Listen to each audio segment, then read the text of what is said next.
উদ্দেশ্য ছিল তৈরি করা হবে 15 মিনিট সিটিজ বা 15 মিনিটের শহর। এ লক্ষ্যে যুক্তরাষ্ট্রের ক্যালিফোর্নিয়া অঙ্গরাজ্যের লস অ্যাঞ্জেলেসে লাগানো হয় আগুন। খানিক বাদেই যা পরিণত হয় ভয়াবহ দাবানলে। নেটিজেনদের এমন অসংখ্য পোস্টে সয়লাব সামাজিক যোগাযোগ মাধ্যম। ষড়যন্ত্রতাত্ত্বিকদের দাবি, লস অ্যাঞ্জেলেসের দাবানল ও হাওয়াইয়ের অগ্নুৎপাত একই সুতোয় গাঁথা। 4 সপ্তাহ আগে শুরু হওয়া অগ্নুৎপাতে ইতোমধ্যে ধ্বংস হয়েছে দ্বীপের লাহাইনা শহরের 80% এলাকা। এতে করে শহর ছাড়তে বাধ্য হয়েছেন হাজারো বাসিন্দা। লস অ্যাঞ্জেলেসের দাবানলে ব্যবহার করা হয়েছে ডিরেক্ট এনার্জি ওয়েপন বা DEW, এমন দাবিও ছড়িয়ে পড়েছে। বিশেষ এই অস্ত্রটি শুধুমাত্র মার্কিন সেনাদের ব্যবহারের জন্য তৈরি করা হয়েছে। দাবানলে পোড়া শহরের বেশ কিছু ভিডিওতে দেখা যায় আশেপাশে সব স্থাপনা পুড়ে গেলেও অক্ষত অবস্থায় দাঁড়িয়ে রয়েছে পাম গাছ। অথচ বৃষ্টিপাতের অভাবে শুষ্ক থাকায় পাম গাছগুলোতে আগুন প্রথমেই লেগে যাওয়ার কথা। অক্ষত পাম গাছগুলো নির্দেশ করে বিশেষ অস্ত্র ব্যবহারের মাধ্যমে কৃত্রিমভাবে ছড়ানো হয়েছে এই দাবানল।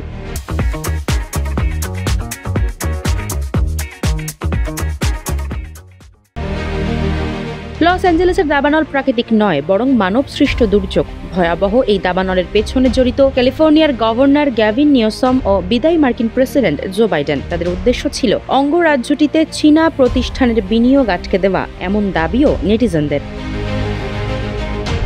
2015 সাল থেকে ক্যালিফোর্নিয়ায় হাই স্পিড রেল ডেভেলপমেন্ট প্রজেক্টে বিনিয়োগের জন্য আগ্রহ প্রকাশ করছে চীন। কনস্পিরেন্সি থিওরিস্টরা বলছেন দাবানলের ফলে শহরটির বিশাল একটি অঞ্চলের ভূমি এখন ব্যবহারের অনুপযোগী। এতে করে এখন নতুনভাবে 15 মিনিট সিটি তৈরি করা সম্ভব। মূলত এটি একটি উন্নত নগরায়নের ধারণা, যেখানে হাঁটা দূরত্বে শিক্ষা ও স্বাস্থ্য সহ পাওয়া যাবে সকল নাগরিক সুবিধা। এই উন্নত শহর তৈরির লক্ষ্যেই দাবানলে প্রায় 40,000 একর এলাকা ধ্বংস করা হয়েছে বলে দাবি নেটিজেনদের।